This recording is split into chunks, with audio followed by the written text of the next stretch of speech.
Hello, this is Bob Gray Sr. Welcome to Ministry Moments. Lord willing, every Friday, 3 o'clock Eastern Time, we'll come together and meet and just give you some thoughts. This isn't just for pastors only, or it may seem like it sometimes, but there's some good things here that'll help anybody. I did the thing on time management. I think that one thing alone would be of tremendous help to anybody. But today, because of questions that I've been asked the last few weeks, I kind of keep track of the emails I get. I keep track of the capture the thoughts that are predominant, thoughts that are on the minds of leaders and preachers and staff members and so on and so forth. So I want to talk to you about that subject of staff. It came up quite a few times this past week. So let me talk to you about this matter of staff. First of all, you're going to have two elements here that you're going to have to deal with. One is a volunteer and the other is paid. Now, when you're in volunteers, here's what I've jotted down. You want to look for people, men or women, who have a love for a certain ministry. As you go along and as you start the bus route, or you have a PA system, or people are going to rise and bubble to the top. There are going to be some who have a real heart for you. You never want to. You don't put them in a position so they have to tithe, or put them in a position where they have to be faithful to church or have standards or whatever it might be. What you're looking for is people who have a heart for the ministry that's winning. Already, you don't want to revisit. You want to go back and go over it again. What you have to do here is you're going to have to understand that it has to bubble to the surface. Next, give them the responsibility. Once you've tabbed somebody, and this person really has a heart for this, and you talk to them about it, and they say, yes, I wouldn't mind being a leader in that particular ministry, then you want to give them the responsibility. Next, you want to list those duties. Sit down and have a meeting with them and list so they understand what you expect from them, and list those duties and keep it in a folder, in a file with their name on it, so that you meet with them next week. I always had that list off to the left. And then as I dealt with week to week issues, that was an 8.5 by 11 pad over here, jot things down. And throughout the year, responsibilities change. And so as a result, then you want to put it over on that left-hand side. And then once a year, review that with them and find out, have we added extra duties for you, so that it's all right there in front of you. All right. So you want to list those duties. You want to meet with them every week, sit down with them and go over their duties. And they may ask a question you never thought of about something they're doing that may add duty. Well, that's fine. That comes from that meeting. When I finish that meeting, I always have a list of what do I owe you from this, because I make promises in those meetings.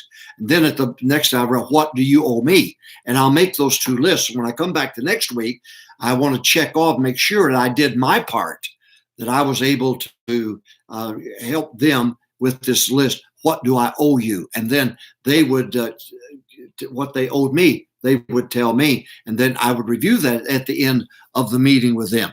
Next, hire and fire slowly. Give people an opportunity to make mistakes. Give people an opportunity to grow and expand their potential. You're there to help expand their potential. There's not another you. There's only one of you. God created you. You're the leader. You're the pastor, and God has placed you there. So don't expect them to be like you. They're not going to be there. They're going to make mistakes. Well, good grief. You've made them too. You made plenty of them. Thank God somebody had a heart to be a help to you. Next, do not hire famous people. They come in with a way of doing things, and they come in, and you're not adding anything to them. When I hired Paul Duckett Jr., what a great servant he was. He was with me for 20 years, and he's in heaven, soul winner. But so I started to go to the hospital. Then he stepped out the door, and then he stepped back in the door, but I have three for the water this coming Sunday. Well, that just thrilled my heart. And by the way, he had Converse down the aisle. After, that's where you can expend your staff. Now, I'm talking full space. A wife who is just not with it. I've had staff members' wives go out and sit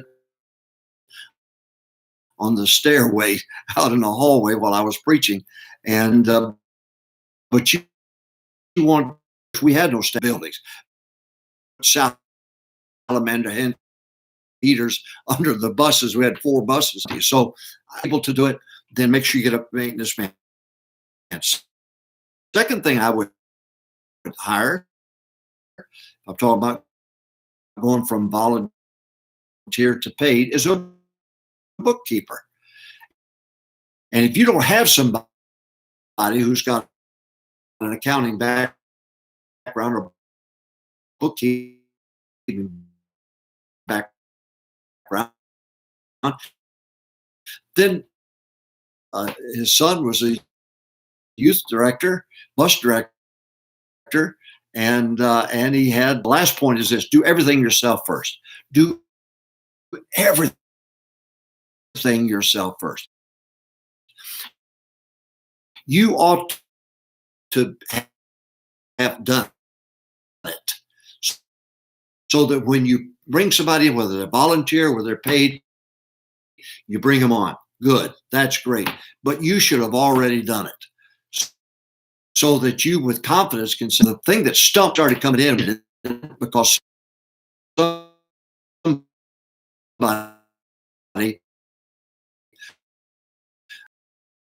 YouTube channel. All right, let's talk about staff. You got later on 5% of your income to learn if you go for that. Maybe you want these, but list those duties over to the left. Don't fool with that until the end of the year, and then you review it with them, because there's going to be things that are going to be added. Meet with them once a week. Very important that you do that.